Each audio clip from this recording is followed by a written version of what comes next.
Hello दोस्तों, आप सभी का स्वागत है विरासत एकेडमी के ऑनलाइन प्लेटफॉर्म पे। तो जैसा कि दोस्तों आज हम लोग डिस्कशन करेंगे सीएचएस 11th में आने वाले कितने टॉपिक्स हैं और सीएचएस का 11th के फिजिक्स सेक्शन का कितना सिलेबस है, क्वेश्चन का पैटर्न क्या है, एग्जाम में कितने लास्ट ईयर क्वेश्चंस आए हैं और इस ईयर अर्थात 2025 में कितने क्वेश्चन आएंगे और उस क्वेश्चंस को हम लोग कैसे टाइप में कितने शॉर्टकट तरीके से और अच्छे तरीके से सॉल्व कर सकते हैं, आज हम लोग डिस्कशन करेंगे। सबसे पहले बच्चों मैं आपको यह बता दूं कि विरासत एकेडमी आपको लाया है सीएचएस के लिए पूरा फुल बैच। इसमें क्लास 11 के हर एक सेक्शन को हमारे सीएचएस के एक्सपर्ट पूरी तरीके से हर एक चैप्टर वाइज डिस्कशन करेंगे और हर एक चैप्टर के पीवाईक्यू और उससे रिलेटेड क्वेश्चन भी हम लोग सॉल्व करेंगे। दोस्तों अगर आपको हमारा चैनल अच्छा लगे तो ज्यादा से ज्यादा इसे लाइक करें, सब्सक्राइब करें और अपने दोस्तों में ज्यादा से ज्यादा इस लिंक को शेयर करें। तो चलिए दोस्तों सबसे पहले समझते हैं कि सीएचएस 11th में फिजिक्स सेक्शन से कहां कहां से सवाल आते हैं। तो दोस्तों सबसे पहले सीएचएस में फिजिक्स सेक्शन से क्लास 9th और 10th के सिलेबस आते हैं। क्लास 9 का सिलेबस आता है और दोस्तों क्लास 10th का सिलेबस आता है। अब आप यह समझ सकते हैं कि दो कक्षाओं से सिलेबस आ रहा है तो दोनों कक्षाओं से कितने परसेंटेज के क्वेश्चन आ रहे हैं, अर्थात कितना परसेंट क्लास 9 से आ रहा है और कितना परसेंट क्लास 10 से आ रहा है। तो दोस्तों क्लास 9 से आपको 20% सवाल मिलेंगे। कितने परसेंट सवाल मिलेंगे? 20%। लेकिन क्लास 10th जो कि आपका बोर्ड एग्जामिनेशन भी है बेटा, उससे आपको 80% सवाल मिलेंगे, जो कि बहुत ही लार्ज एरिया कवर करता है हमारे फिजिक्स सेक्शन के लिए। करीब 80% क्वेश्चन हमारे आते हैं आपके सीएचएस में। अब आप ये समझिए कि कौन कौन से चैप्टर्स हैं जो कि आते हैं सीएचएस 11th के लिए। अब इसके डिस्कशन हम लोग करते हैं। सबसे पहले आप यह स्क्रीन बोर्ड पे देख सकते हैं बेटा, आप स्क्रीनशॉट भी ले सकते हैं कि कितने क्वेश्चंस आ रहे हैं और कौन कौन से चैप्टर्स हैं जो कि आपको आने वाले हैं। तो आप ये बेटा जो पांचों सेक्शंस देख रहे हैं बेटा, ये आपको क्लास 9 का सिलेबस है।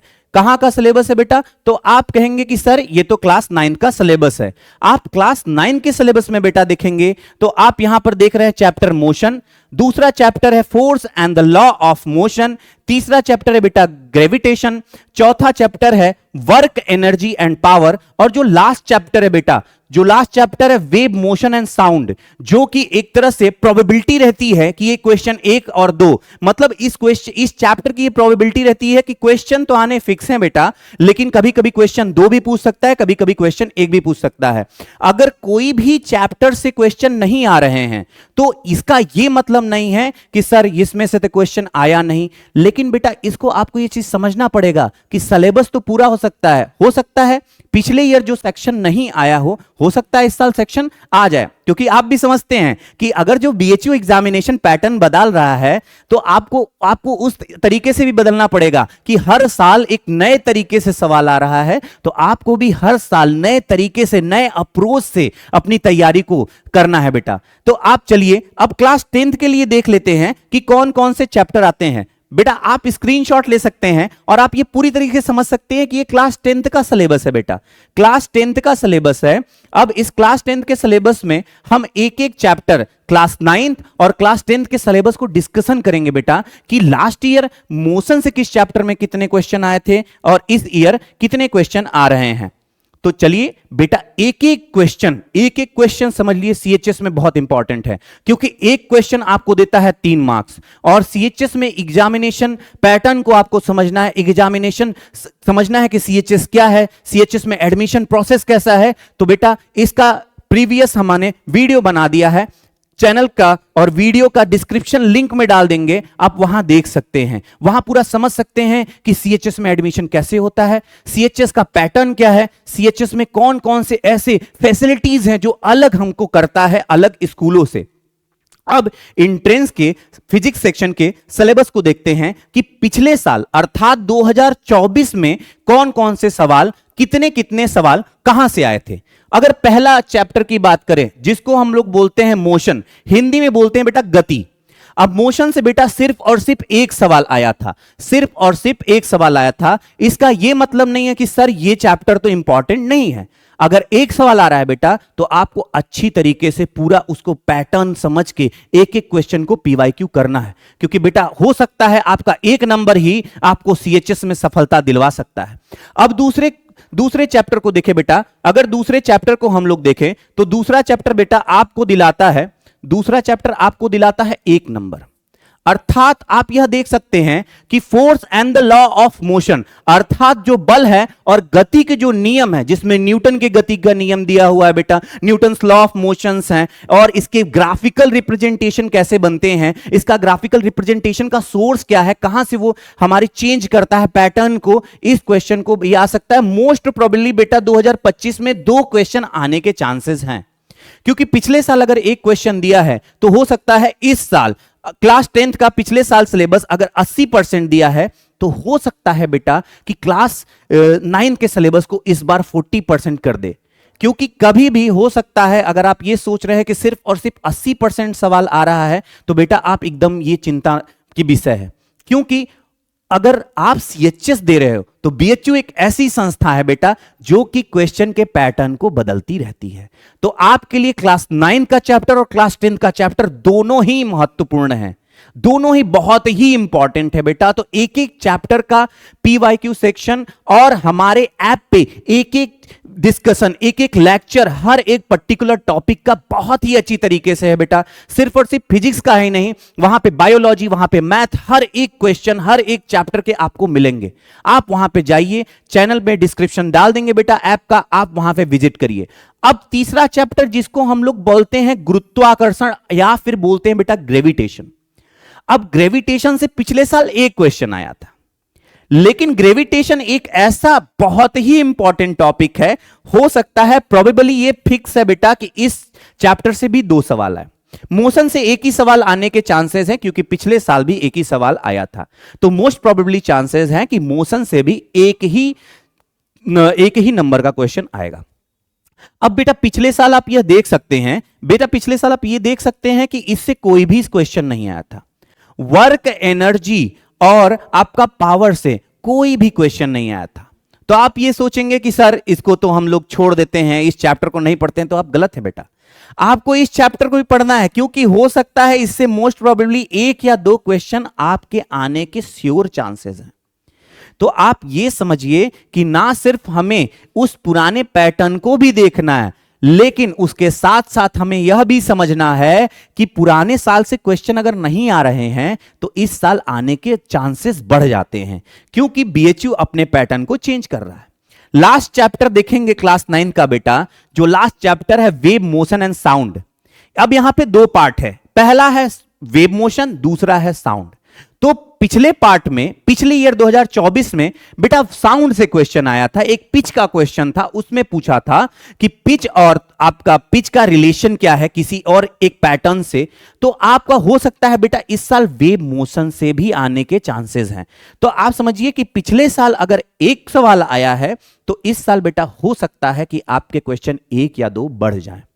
तो आप एक एक चैप्टर, जो कि क्लास 9th में 5 चैप्टर है, पहला चैप्टर है मोशन, दूसरा चैप्टर है force and the law of motion, तीसरा चैप्टर है बेटा ग्रेविटेशन, चौथा चैप्टर है वर्क, एनर्जी एंड पावर, और जो लास्ट चैप्टर है बेटा वो है वेव मोशन एंड साउंड। इसको हम लोग एक एक पार्ट में समझेंगे कि हर एक चैप्टर में कौन कौन सा टॉपिक इंपॉर्टेंट है, बहुत इंपॉर्टेंट है, और किस किस टॉपिक से सवाल आने के बहुत ज्यादा चांसेस हैं। अब बेटा नेक्स्ट स्लाइड में चलते हैं, जो कि क्लास 10th के सिलेबस को दिया हुआ है, जो कि क्लास 10th का सिलेबस बेटा आपको 80% कवर करता है। मैंने बताया कि बेटा पिछले साल जो क्लास 10th का सिलेबस था वो 80% कवर हुआ था। कितने परसेंट कवर हुआ था बेटा? तो 80% कवर हुआ था। हो सकता है इस बार यह परसेंटेज गिर के 75% या फिर बेटा 60% भी हो जाए, लेकिन आप ये समझिए कि कभी भी 60% से नीचे नहीं जा सकता है। मतलब एटलीस्ट जो क्वेश्चन का है बेटा वो 60% क्लास 10th का ही आएगा। अब आप पहला चैप्टर देख रहे हैं, क्लास 10th का पहला चैप्टर, अगर आप क्लास 10th में हैं बेटा, तो अगर आप 11th में एडमिशन ले रहे हैं तो बेटा आप क्लास 10th में ही होंगे। तो पहला चैप्टर है बेटा लाइट, रिफ्लेक्शन एंड रिफ्रैक्शन, अर्थात प्रकाश, प्रकाश का परावर्तन और प्रकाश का अपवर्तन। तो बेटा अब इस चैप्टर से बेटा पिछले साल सवाल आए थे 7।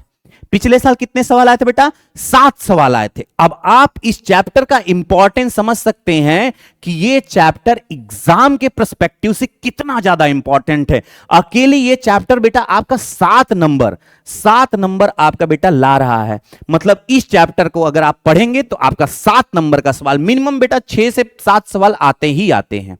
अब दूसरा चैप्टर भी बेटा क्लास 10th का बहुत ही इंपॉर्टेंट पार्ट है, जिसको हम लोग कहते हैं human I and the colourful world, अर्थात मानव नेत्र और हमारी जो प्यारी दुनिया है। अब इसमें बेटा सवाल कहां से आते हैं कि आपकी आंखों में अर्थात हमारे आईज में जो डिफेक्ट्स हैं वो किस टाइप के लेंसेस से, जैसे बेटा मैंने स्पेकल्स पहना हुआ है तो मेरे आंख में कुछ डिफेक्ट होगा, इसी वजह से हमने ये चश्मा पहना हुआ है। तो वो कौन सा चश्मा पहनने से किस टाइप का डिफेक्ट सही होता है, उस चीज को, उस पैटर्न को हम लोग चैप्टर नंबर 2 जो कि क्लास 10th में है उसको बहुत ही अच्छी तरीके समझेंगे। लेकिन बेटा ये समझिए कि पिछले साल आपका क्वेश्चन आया था 5 क्वेश्चन। बेटा आप ये समझ लीजिए कि ये क्लास 10th कितना महत्वपूर्ण है, कितना ज्यादा महत्वपूर्ण है सेक्शन के हिसाब से। आप क्लास 10th को इतना सीरियसली लेना है बेटा, as per as board wise और सीएचएस वाइज भी आपको इस चीज को बहुत ही गंभीरता से लेना है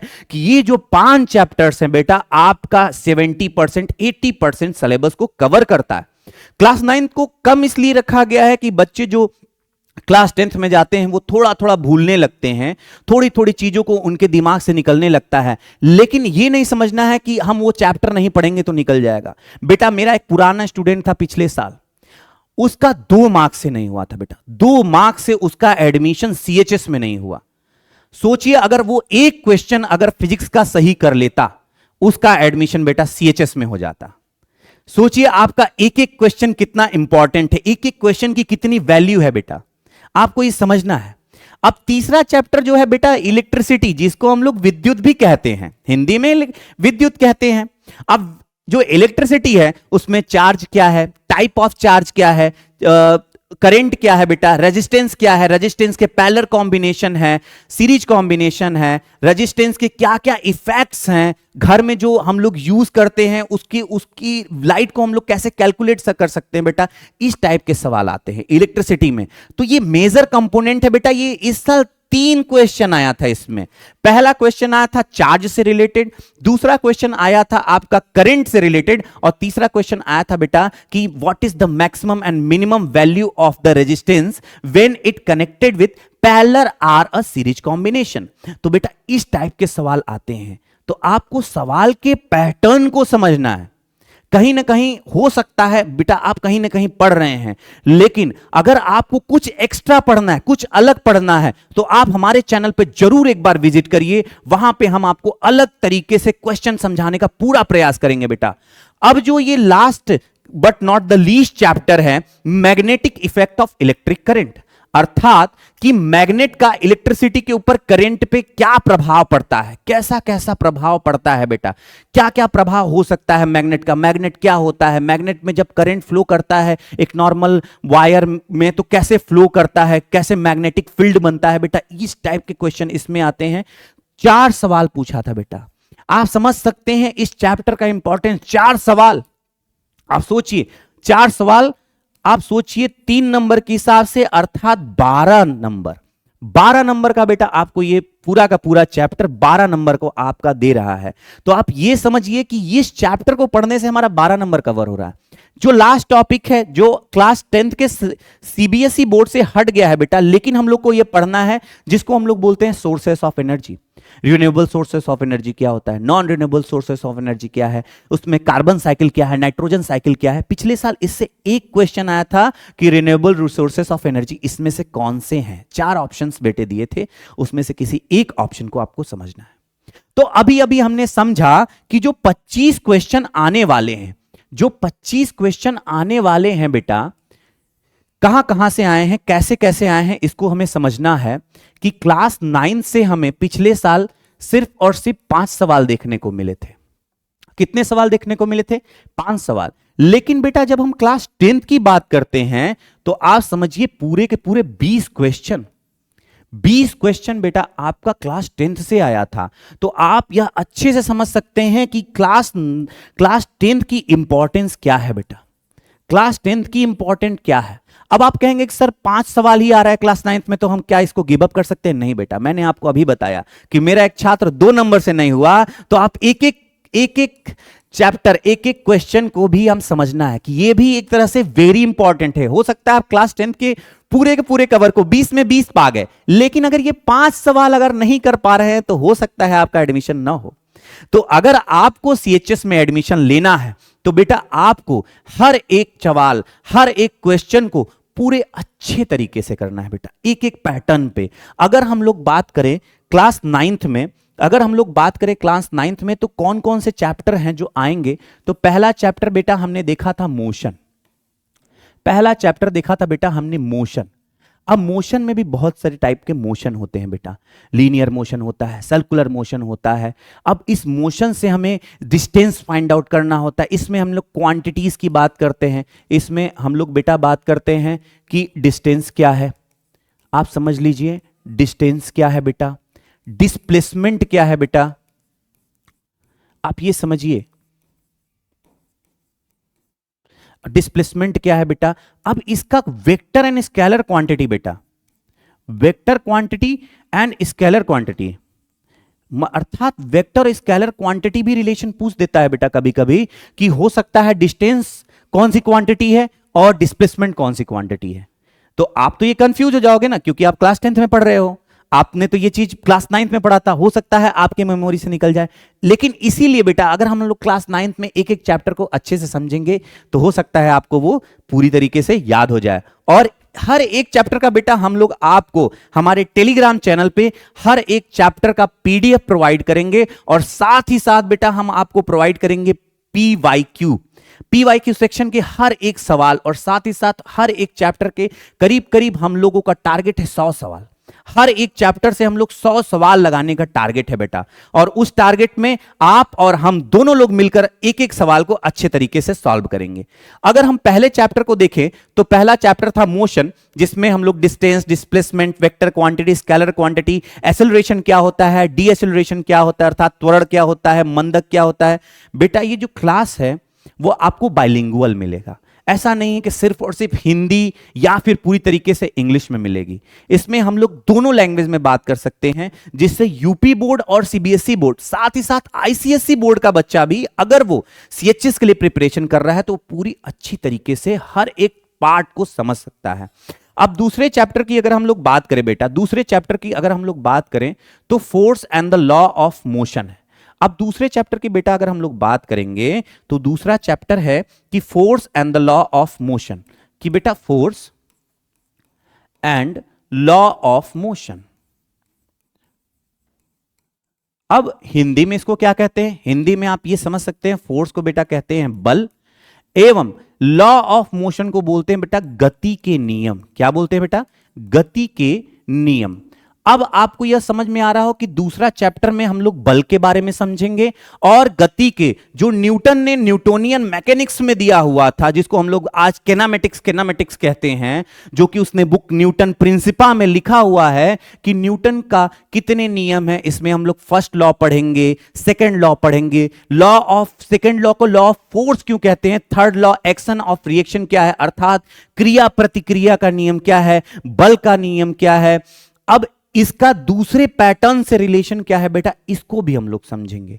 तीसरा चैप्टर, जबकि तीसरा चैप्टर की अगर हम बात करेंगे बेटा, अगर हम तीसरे चैप्टर की बात करेंगे तो तीसरा चैप्टर आपने पता है कि ग्रेविटेशन है बेटा। अगर हिंदी में बात करें तो इसको बोलते हैं गुरुत्वाकर्षण। अगर हिंदी में बात करें तो ये क्या होता है? गुरुत्वाकर्षण। अब गुरुत्वाकर्षण में भी बहुत सारे सिद्धांत हैं कि अब पिछले साल बेटा इससे कितने क्वेश्चन आए थे? एक क्वेश्चन आए थे। अब आप कहेंगे कि सर इसमें तो एक ही क्वेश्चन आए थे, इसके लिए पूरा चैप्टर क्यों पढ़ने की जरूरत है?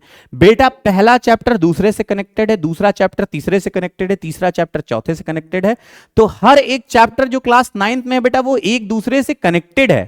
तो आपको एक एक सवाल को, एक एक क्वेश्चन को, एक एक पॉइंट को समझना होगा बेटा। अब आप ये समझिए कि गुरुत्वाकर्षण से एक क्वेश्चन आया था, तो गुरुत्वाकर्षण में ऐसा कौन सा टॉपिक है कि जो मोशन है, जैसे हम लोग लॉ ऑफ मोशन पढ़ेंगे, इक्वेशन ऑफ मोशन पढ़ेंगे, जो कि हम लोग पढ़े थे v = u + at, जो हम लोग पहले पार्ट में पढ़ेंगे। अब अगर इसी को मैं बोलूं कि कोई भी ऑब्जेक्ट है एक हाइट से गिराया जाता है under the influence of gravity, अर्थात गुरुत्वीय बल में, गुरुत्वीय बल के इंफ्लुएंस में किसी भी ऑब्जेक्ट को बेटा अगर गिराया जाता है, किसी भी ऑब्जेक्ट को गिराया जाता है तो उसका इंफ्लुएंस क्या है? अगर किसी भी ऑब्जेक्ट को गिराया जाता है तब अब यहां पे इक्वेशन क्या बदल जाएगा बेटा? v = u + gt हो जाएगा। अब आप ये कहेंगे कि यस सर, चैप्टर नंबर 1 और चैप्टर नंबर 2 जो है वो एक दूसरे से कोरिलेटेड है। तो बेटा यही मैं आपको बताने का प्रयास कर रहा हूं कि जो चैप्टर 1 और चैप्टर नंबर 3 है बेटा, आप यहां पर ध्यान से देख सकते हैं कि दोनों एक दूसरे से कोरिलेटेड है।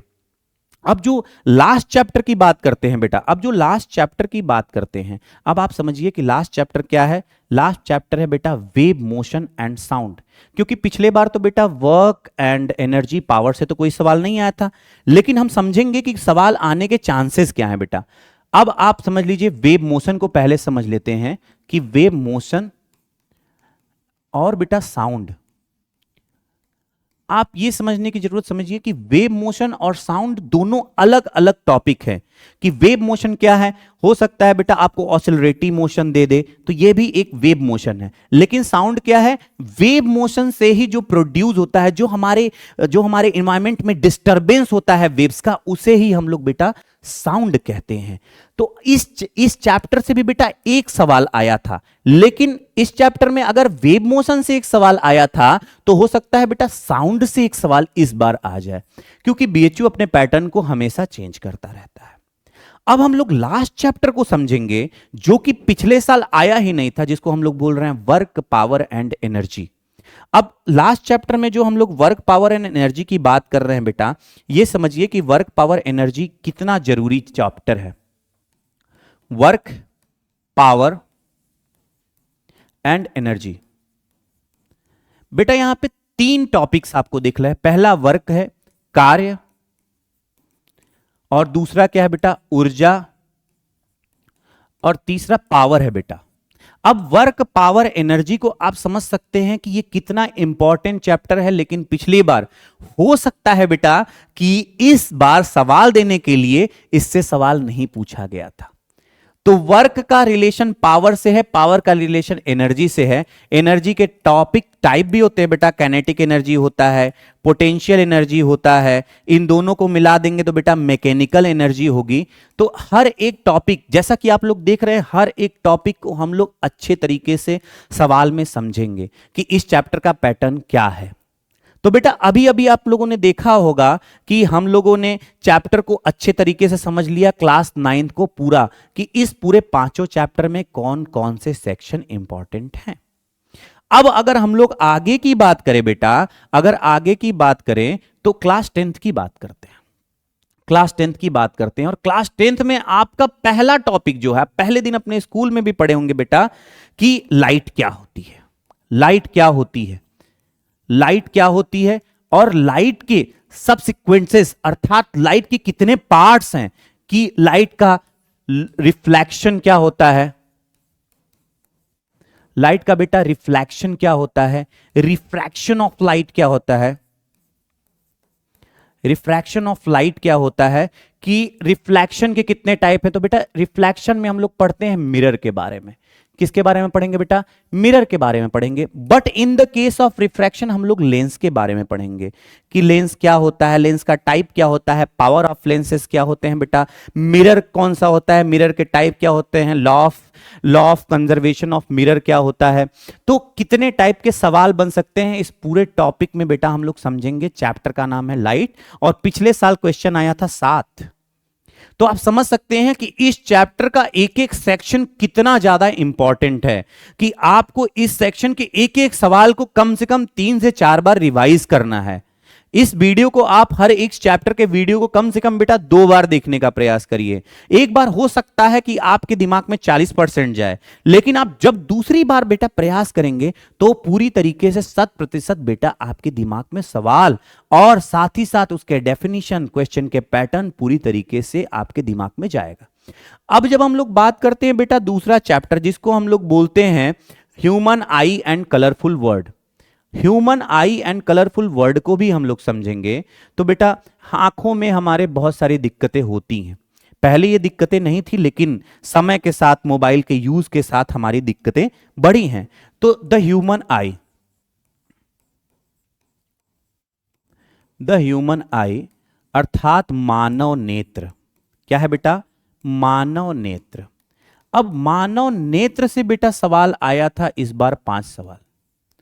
अब आप समझिए कि मानव नेत्र से भी सवाल आया था 5 कि कौन सा पोर्शन, कौन सा कॉर्निया होता है, कौन सा आइरिस होता है, प्यूपिल क्या होता है, प्यूपिल का काम क्या होता है बेटा, लेंस में अगर हमारे आई डिफेक्ट है तो कौन से लेंसेज का यूज होता है, उसका रीजन क्या है, हमारे आंखों में जो डिफेक्ट्स होते हैं उसका रीजन क्या है, उसको सही करने के लिए कौन से चश्मे में किस टाइप का लेंस का यूज होता है। हो सकता है अगर आपको concave problem, concave lens use कर सकते हैं या फिर कॉन्वेक्स लेंस यूज सकते हैं। हो सकता है आपको कौन सा, किस प्रकार का डिफेक्ट्स है, आपको नियर साइटनेस है अर्थात निकट दृष्टि दोष है, या फिर फार साइटनेस है, या फिर दूर दृष्टि दोष है, उसके अकॉर्डिंग क्वेश्चन आते हैं बेटा। आपको इस सेक्शन से 5 सवाल आते हैं, तो आप ये नोट कर लो बेटा कि ये भी बहुत ही ज्यादा इंपॉर्टेंट है, ये भी बहुत ही ज्यादा इंपॉर्टेंट सेक्शन है। अगर हम अब अगले सेक्शन पे आए, अगर आपको इस सवाल का समझना है तो बेटा आप स्क्रीनशॉट ले सकते हैं। अब जब अगले चैप्टर की बात करते हैं, जब अगले चैप्टर की बात करते हैं इलेक्ट्रिसिटी, जो कि बेटा हर एक छात्र, जो भी एक स्टूडेंट है क्लास 10th में पढ़ने वाला, उसको बहुत क्यूरियोसिटी होती है बेटा कि इलेक्ट्रिसिटी क्या होता है, चार्ज क्या होता है, कि चार्ज के टाइप क्या होते हैं, कैसे चार्ज जनरेट हो सकता है, करंट क्या होता है, करंट का कैसे फ्लो होता है। अब करंट का फ्लो कैसे होता है तो बेटा रेजिस्टेंस कैसा है, रेजिस्टेंस के टाइप कैसे हैं, रेजिस्टेंस काम कैसा करता है, हम इस चैप्टर को समझते हैं इलेक्ट्रिसिटी में। इलेक्ट्रिसिटी में बेटा विद्युत, हिंदी में बेटा बोलते हैं इसको विद्युत। अब इसमें हम लोग हर एक पैटर्न को समझेंगे बेटा। 3 सवाल आए थे। कितने सवाल आए थे? 3 सवाल। तो हो सकता है, मोस्ट प्रोबेबली चांसेस है बेटा कि एक सवाल और बढ़ेगा, अर्थात 4 सवाल आने के चांसेस हैं। चैप्टर का नाम है इलेक्ट्रिसिटी, जो कि तुम्हारे चैप्टर में तीसरा चैप्टर है बेटा क्लास 10th में। अब ये तीन सवाल आया था पिछले, तो हो सकता है मोस्ट प्रोबेबली 4 सवाल आए। तो आप यह देख रहे हैं कि साल दर साल, हर एक साल में क्वेश्चन के पैटर्न चेंज हो जा रहे हैं। क्वेश्चन 3 से 4 हो जा रहा है, 4 से 2 हो जा रहा है। तो आपको एक एक चैप्टर को बेटा, आपको एक एक चैप्टर को अच्छे तरीके से समझना है, अच्छे पैटर्न से समझना है। अब जो नेक्स्ट चैप्टर है बेटा, जो नेक्स्ट चैप्टर है जिसको हम लोग मैग्नेटिक इफेक्ट बोलते हैं। क्या बोलते हैं? Magnetic effect. मैग्नेटिक इफेक्ट किसका है? Magnetic effect of electric current. Electric current. अब जो ये है मैग्नेटिक इफेक्ट किसके द्वारा है? इलेक्ट्रिक करंट के द्वारा है बेटा। यहां पे 2 सोर्सेज हैं कि ये जो मैग्नेटिक इफेक्ट है, अब उसका प्रभाव इलेक्ट्रिक करंट की वजह से कैसे हो सकता है, इसको हमें समझना है। कि हर एक चैप्टर से देखिए सवाल बदल जाएगा, लेकिन आप इलेक्ट्रिक करंट पढ़े रहेंगे। पिछले चैप्टर जो इलेक्ट्रिसिटी हम लोगों ने बताया, उसी का यूज करके हम लोग मैग्नेटिक इफेक्ट का हम लोग यूज करेंगे। अब इससे सवाल आए थे 4 सवाल बेटा। आप देखिए 4 सवाल है तो यह चैप्टर कितना अपने आप में इंपॉर्टेंट होगा कि यह चैप्टर बेटा बहुत ही ज्यादा इंपॉर्टेंट है। इसे आप समझ लीजिए वेरी वेरी इंपॉर्टेंट है।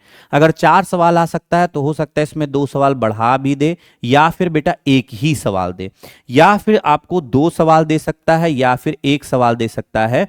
यह डिपेंड करता है क्वेश्चन के पैटर्न के पेपर। हो सकता है बेटा क्वेश्चन अगर इजी देना हो तो आपको इसमें 2 सवाल देगा, क्योंकि जो मैग्नेटिक इफेक्ट का चैप्टर बता थोड़ा सा टफ पड़ता है बच्चों के लिए।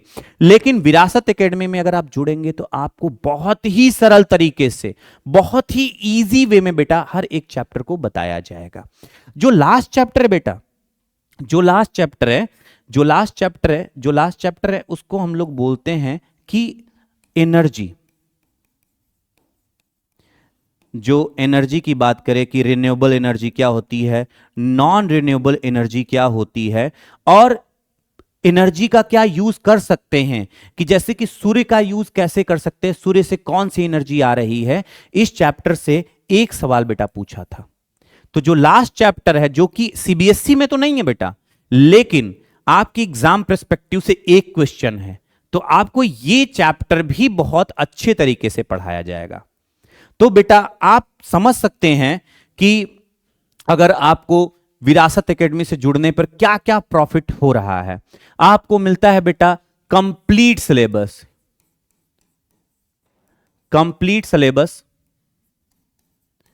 साथ ही साथ आपको मिलता है PYQ एनालिसिस, साथ ही साथ आपको MCQ प्रैक्टिस भी कराया जाएगा बेटा। अर्थात आपको MCQ के प्रैक्टिस भी कराए जाएंगे कि कितने टाइप के सवाल हैं, कौन कौन से चैप्टर से बेटा आपको MCQ के भी क्वेश्चन कराए जाएंगे। तो होप कि आपको ये पूरा सेक्शन समझ में आया होगा। हम लोग अगले क्लासेस में चैप्टर 1 मोशन से स्टार्ट करेंगे। तब तक के लिए बने रहिए हमारे साथ। धन्यवाद।